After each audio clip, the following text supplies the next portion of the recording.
Selamat malam, nama saya Andi. Saya ingin berbagi cerita tentang pengalaman saya yang pernah terlibat dalam sebuah sekte aliran sesat. Mungkin kalian bertanya-tanya, apa motivasi saya saat itu? Jujur saja, saya sendiri tidak tahu pasti. Rasanya seperti terjebak dalam situasi yang tidak saya pahami. Awalnya, semua bermula ketika sahabat saya, Budi, mengajak saya ke rumahnya. Saat itu Budi sedang menghadapi masalah keluarga dan dia menelepon saya, meminta saya datang ke rumahnya. Karena kami sudah bersahabat lama, saya pun setuju untuk datang. Ketika saya tiba di rumah Budi, saya melihat ada kolam renang di belakang rumahnya. Di dekat kolam renang ada seorang pria yang sedang merokok. Budi memperkenalkan pria itu kepada saya. "Kenalin, ini Bapak. Kita biasa memanggilnya Bapak." Saya pun mendekati pria itu dan memperkenalkan diri.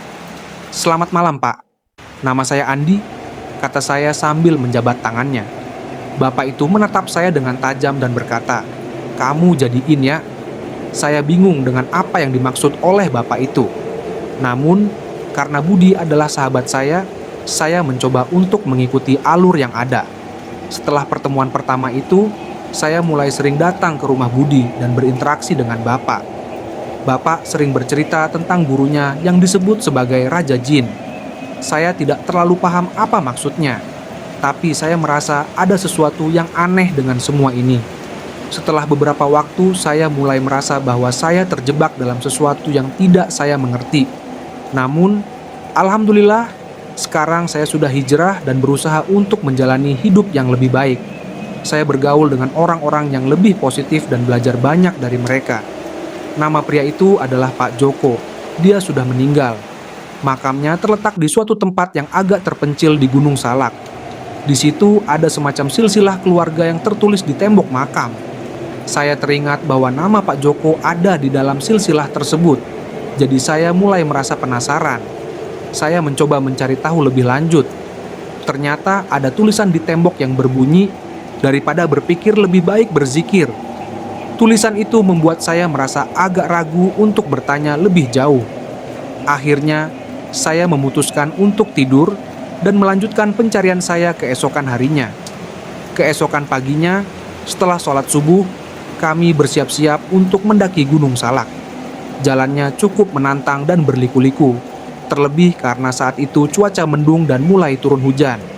Kami berlima, termasuk Pak Joko dan asistennya, mulai mendaki sambil bergandengan untuk menjaga keseimbangan.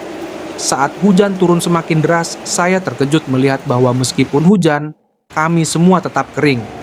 Hujan seolah-olah tidak mengenai kami. Hal ini semakin menambah keanehan perjalanan kami. Setelah perjalanan yang cukup panjang, kami akhirnya tiba di petilasan di Gunung Salak. Di sana kami melakukan doa dan meditasi. Rutinitas ini kami lakukan setiap minggu. Berkumpul bersama, berbincang, dan melakukan ritual-ritual tertentu tanpa adanya bakar menyan atau semacamnya. Ada kalanya Pak Joko menunjukkan kemampuan yang seolah-olah magis, seperti saat dia meminta kami membeli rokok di warung terdekat dan ternyata rokok yang kami beli di warung benar-benar persis seperti yang dia sebutkan sebelumnya. Lama-kelamaan, rasa penasaran saya semakin besar. Saya mulai bertanya-tanya tentang ilmu apa yang sebenarnya kami pelajari. Akhirnya, kami pergi ke Cirebon, tempat yang hanya bisa diakses oleh pejabat atau keluarga kerajaan. Di sana kami menemukan sumur yang digunakan untuk mandi junub sebelum ziarah. Suatu hari ketika saya sedang melihat-lihat makam tua di Cirebon, Pak Joko menunjukkan sebuah makam yang bernisan tua dengan nama lengkapnya. Saya spontan bertanya, "Pak, ini siapa sih?" Tapi sebelum dia sempat menjawab, saya teringat untuk berzikir. Setelah berdoa, kami pun kembali ke Jakarta. Saya masih terus merasa penasaran tentang ilmu apa yang sebenarnya kami pelajari. Rutinitas ini berlanjut hingga beberapa bulan ke depan, penuh dengan keanehan dan tanda tanya yang belum terjawab.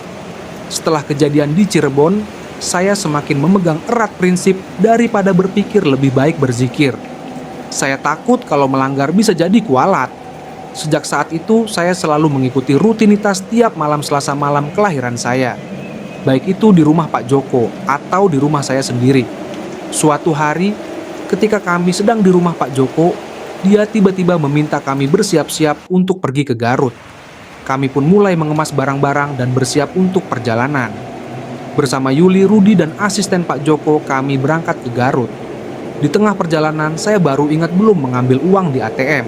Saya bilang ke Yuli, tapi kami sudah terlalu jauh untuk kembali. Pak Joko hanya tertawa dan berkata, "Lu emang murid sialan, mau jalan-jalan keluar kota tapi nggak bawa duit." Meski begitu, dia tetap meminta kami melanjutkan perjalanan. Sesampainya di tempat tujuan, Pak Joko menunjukkan tiket parkir dan mengatakan bahwa tiket itu akan membayar segala biaya di tol dan parkir.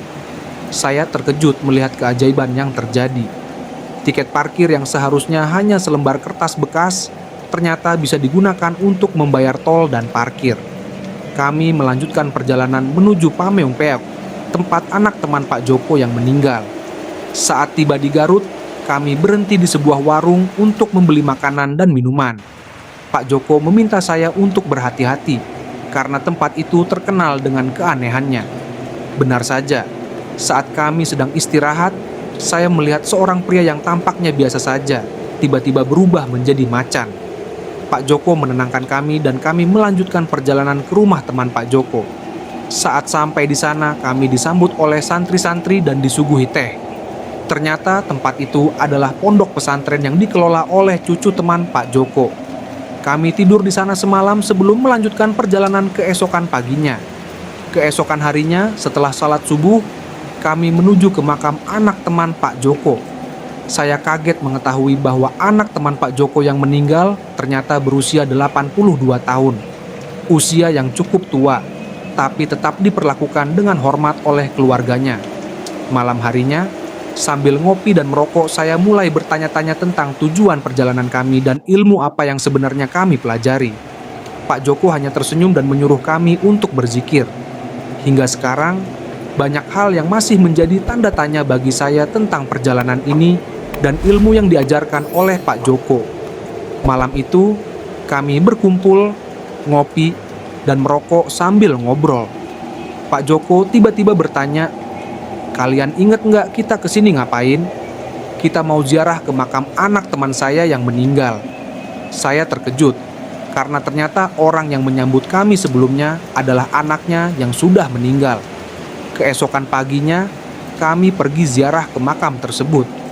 Saya masih merasa bingung dan bertanya-tanya, karena anak teman Pak Joko yang meninggal berusia 82 tahun, lebih tua dari Pak Joko sendiri yang belum mencapai 50 tahun. Semuanya terasa aneh, tapi saya tetap mengikuti. Setelah pulang ke Jakarta, kehidupan berjalan normal seperti biasa. Kami bertemu malam-malam untuk ngobrol, tapi tanpa ritual mistis atau perdukunan. Suatu hari, Pak Joko memanggil saya, Yuli, dan Rudi untuk pergi ke Sukabumi, tempat yang pertama kali kami kunjungi. Kami bertiga berangkat ke Sukabumi dan bertemu dengan beberapa orang tua di sana. Mereka tidak banyak bicara dan komunikasi berlangsung melalui batin. Kami diminta untuk begadang di sana semalaman dan tidak melakukan apa-apa. Keesokan paginya, kami kembali ke Jakarta dengan banyak pertanyaan yang belum terjawab. Di Jakarta, Pak Joko mengumpulkan kami bertiga di kamarnya yang penuh dengan patung dan benda mistis. Dia mengatakan bahwa kami telah diwisuda dan akan menjadi ahli zikir. Saya masih tidak mengerti sepenuhnya, tapi saya merasa ada sesuatu yang berbeda. Setelah wisuda itu, saya mulai menjauh dari mereka dan pindah ke Kebayoran Lama. Saya tetap berhubungan dengan mereka, tapi semakin jarang bertemu. Rutinitas saya tetap sama, tetapi tanpa aktivitas mistis yang biasanya dilakukan oleh dukun atau orang-orang yang belajar ilmu kanuragan. Di suatu kesempatan, om saya meminta saya menemani dia ke Bintaro untuk bertemu seseorang yang katanya orang pintar. Saya pun ikut, meski tanpa banyak bicara. Setibanya di sana, saya menunggu di luar sambil merokok. Sementara om saya masuk ke dalam. Saya mulai berpikir bahwa semua ini adalah bagian dari perjalanan hidup saya yang penuh dengan tanda tanya. Saat itu saya mengunjungi rumah seorang nenek-nenek yang dipanggil Mimi oleh om saya. Rumahnya kecil dan dipenuhi dengan antrian orang yang meminta nasihat atau bantuan. Ketika saya sedang menunggu di luar, saya mendengar nenek-nenek itu memanggil nama Novi. Saya tidak terlalu memperhatikannya sampai akhirnya saya bertemu dengan Novi di depan rumah saya malam berikutnya. Hari itu saya sudah rapi dan siap untuk pergi dugem. Ketika teman-teman saya memanggil saya, ternyata mereka sedang berkumpul dan ada Novi di antara mereka. Teman-teman saya bercanda dan memperkenalkan saya kepada Novi. Saat itu saya merasa penasaran karena seperti ada keterkaitan dengan apa yang nenek-nenek itu katakan. Kami akhirnya berbincang dan berkenalan lebih dekat. Tidak lama kemudian, saya menyadari bahwa Novi adalah perempuan yang diramalkan oleh nenek-nenek itu. Beberapa tahun kemudian, Novi menjadi istri saya.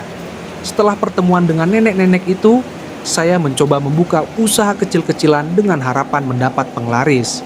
Saya juga sering meminta nasihat dari nenek-nenek itu. Dan suatu ketika saya dan istri saya pergi ke sana lagi. Nenek itu memberikan air yang sudah didoakan untuk usaha kami. Meskipun saya sudah mulai menjauh dari dunia mistis, saya tetap berusaha mencari tahu tentang ilmu yang pernah saya pelajari. Pada tahun 2010, saya bertemu kembali dengan Yuli. Kami mengobrol panjang lebar, dan saya menyadari bahwa ilmu yang kami pelajari adalah ilmu yang bisa menghasilkan uang dengan cara-cara yang tidak masuk akal. Satu hari saya mendengar cerita tentang seseorang yang bisa mengubah kertas bekas menjadi uang sungguhan. Saya penasaran dan mengunjungi tempat tersebut bersama beberapa teman. Di sana kami melihat orang tersebut berdiri di atas selembar triplek dan setiap kali dia melangkah, uang jatuh dari bawah kakinya. Uang-uang itu adalah mata uang asing yang asli dan bisa ditukar di money changer. Setelah kejadian itu, saya semakin yakin bahwa ilmu ini benar-benar ada, meskipun terlihat seperti sihir. Saya mulai berpikir untuk meninggalkan semua ini dan mencari jalan yang lebih baik. Akhirnya, saya memutuskan untuk berhenti dan fokus pada kehidupan yang lebih normal. Setelah kejadian di Pati, saya mulai merasa ada yang aneh dengan semua ini. Barang-barang yang saya beli sering hilang atau rusak tanpa alasan yang jelas. Saya mulai curiga bahwa ada campur tangan jin dalam semua ini. Namun, saya tetap mengikuti arahan dari Pak Joko dan mertua saya.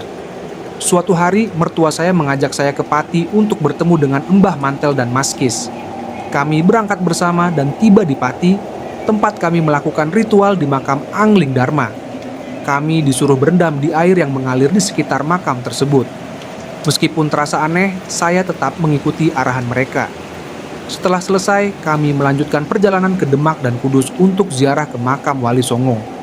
Di sana kami bertemu dengan seorang yang disebut sebagai Wali ke-10. Dia memberikan wejangan dalam bahasa Jawa halus yang sulit saya pahami sepenuhnya. Namun, saya merasa ada pesan penting yang ingin disampaikan. Ketika kami kembali ke Jakarta, saya mulai merasa ada yang tidak beres.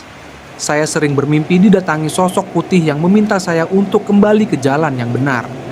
Mimpi itu terus berulang selama hampir 40 hari. Saya merasa ini adalah tanda bahwa saya harus meninggalkan dunia mistis dan kembali ke jalan yang benar. Saya mulai mengikuti taklim dan mendalami agama. Meskipun belum menemukan guru yang cocok, saya terus mencari ilmu dan berusaha memperbaiki diri. Saya juga mulai membaca buku-buku agama dan mencari pencerahan. Akhirnya, saya bertemu dengan seorang ustadz yang bisa memahami pengalaman hidup saya. Dia menjelaskan bahwa semua yang saya alami adalah tipu daya jin. Saya merasa lega dan mulai menjauh dari dunia mistis. Saya fokus pada ibadah dan menjalani hidup yang lebih baik. Sekarang, saya merasa lebih tenang dan bahagia. Saya bisa menjalani hidup dengan lebih baik dan anak-anak saya bisa sekolah dengan baik. Saya bersyukur telah hijrah dan menemukan jalan yang benar.